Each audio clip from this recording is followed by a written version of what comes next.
Good afternoon again, everyone. Welcome to another episode of Spilling Tea. I'm your host, Tiffany Daniels. We'll get to the JRC in a minute. First, the disclaimers and the trigger warnings.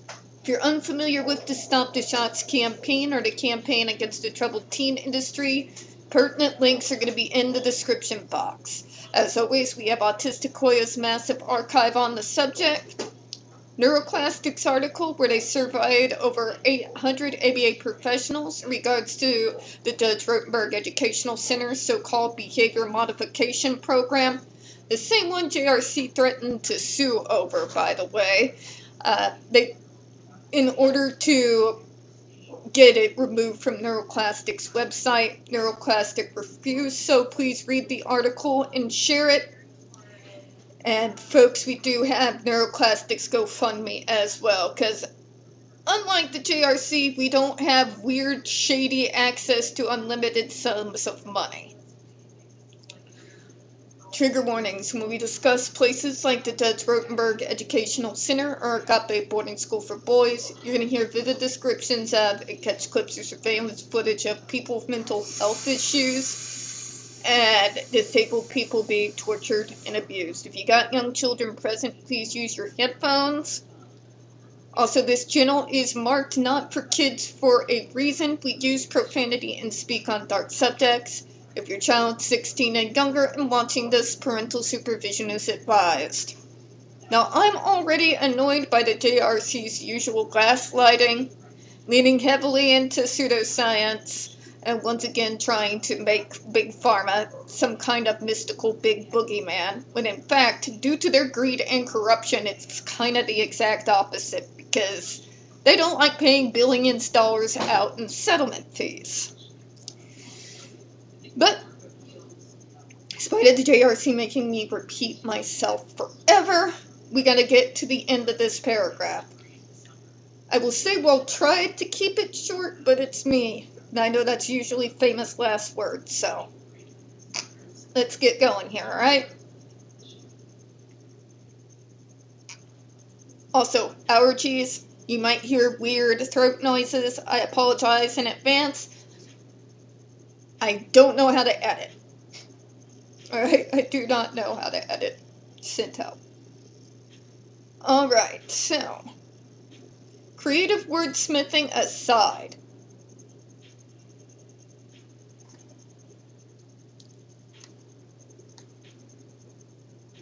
really, JRC?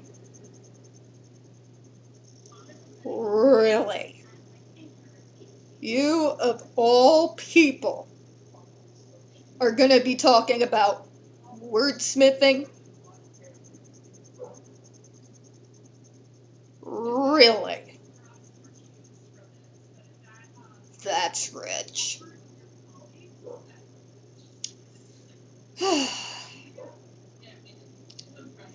The irrefutable fact FDA admitted years ago remains the same. There are patients for whom these therapies will not work. You see, that's why we have a full functional behavioral assessment, JRC. So that if we try out a particular program and it doesn't work, we can then pull up that assessment and review it and find out the things that aren't working and figure out if that is something that needs to be solved within the home, or whether there was another better program out there, better to equip with the exact difficulty said child is having. That's why they exist. Okay? But what if they don't work? Again, how would you know, JRC? You've never fucking tried. And how do I know you've never tried? Because you spend all your time responding to this by leaning hard into pseudoscience, victim blaming your own students, and trying to make everybody scared of the big pharma boogeyman. instead of trying to actually find out what positive behavior reinforcement is. What does it look like? How do we utilize it? You do none of those things.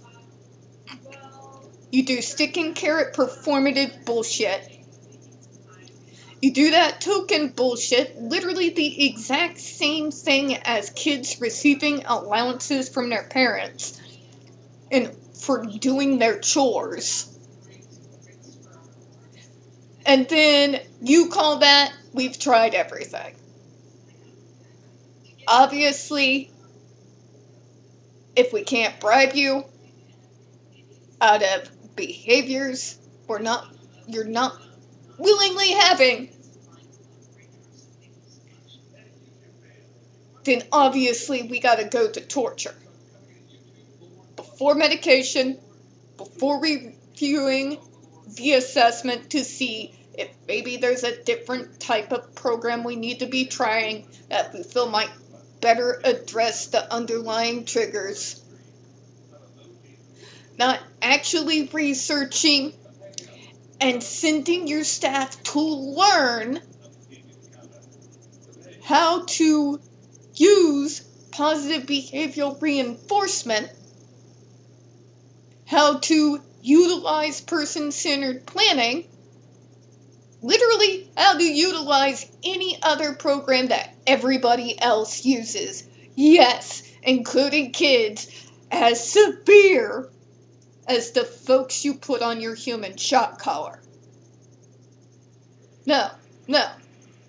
We're going to yell at the FDA and we're going to lean even harder on pseudoscience and our Nazi-level behavioral experiments.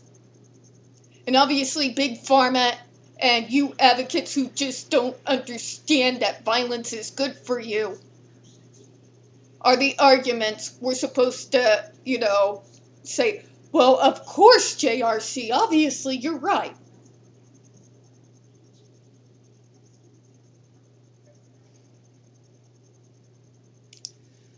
I have to finish the paragraph, don't I? The way that they are so wrong that it's like physically painful.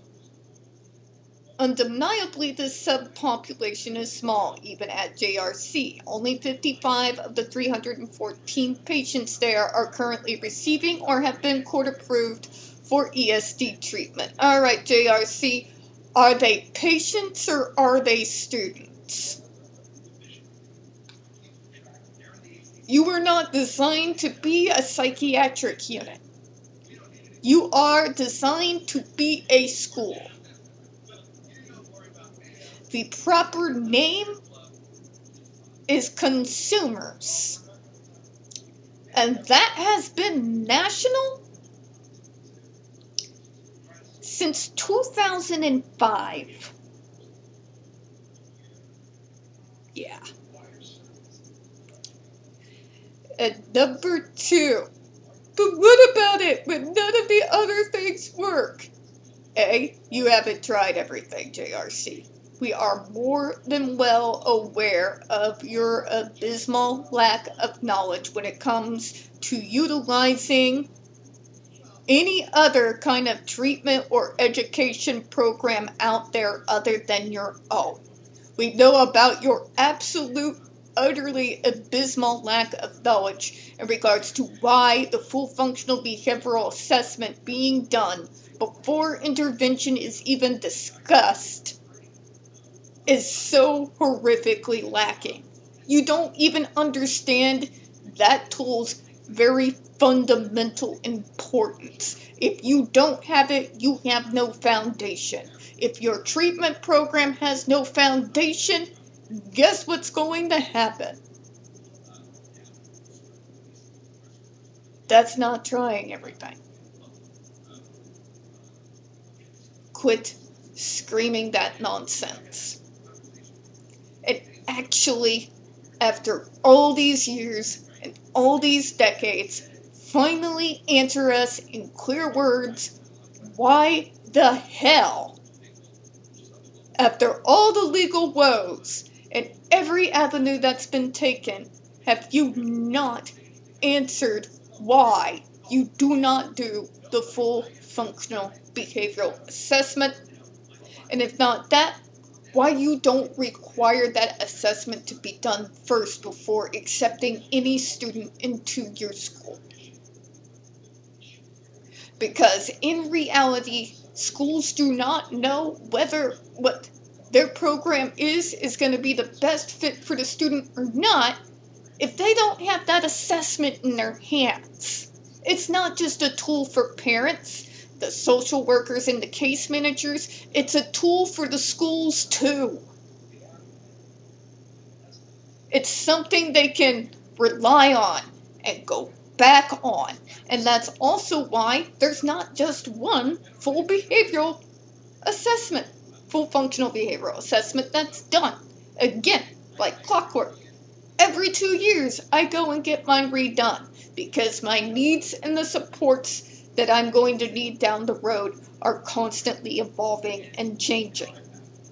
The JRC has such lack of knowledge in regards to that assessment and its importance, not just at the beginning, but throughout the lifespan of those of us within the service system. Okay? So, with that lack of knowledge, which has been made clear as glass to planet Earth, the JRC does not keep to banging on the gong of we've tried everything. Because if you've not had that assessment done, or have not insisted that it be done before even seeing if that child would be a good fit for your school or not, you have not tried everything. You can't build a plan off of nothing and expect it to work. Okay? And the fact that we're in this day and age, we have to say that violence is not the answer. No, not even for those of us with developmental disabilities.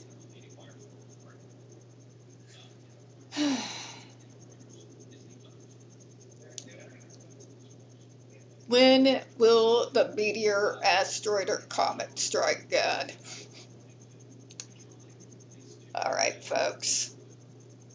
That's about enough of the JRC just blatant stupidity I'm willing to deal with today. So we're going to go ahead and close out.